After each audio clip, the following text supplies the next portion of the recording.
दाना के बहियो के नारे कोरेला के ना देला जुड़ा पानियो के नारे कोरेला के ना पापा मोन लगाइल दाना के बहिए भाई भाऊजी कोरेली भैया देला जुड़ा पानियो भाईजी कोरेली भैया हरी फूल धाना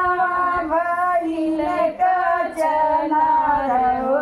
बरहे माधुर बाबा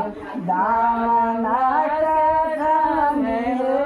बरहे माधुर बाबा बरहे माधुर बाबा दावना कटाए बरहे वरद बाबा दावना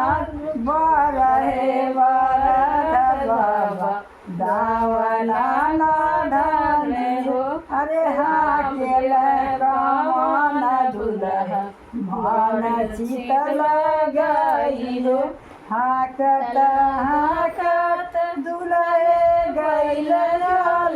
सही हो कैसना कौलू धाना से दिया हमारे हो सारी रात जोई दाना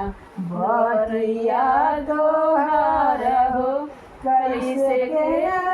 प्रभु रउरा से जलिया माई बहिया राउर चितरेली बात है माई बहिनिया राउर होखे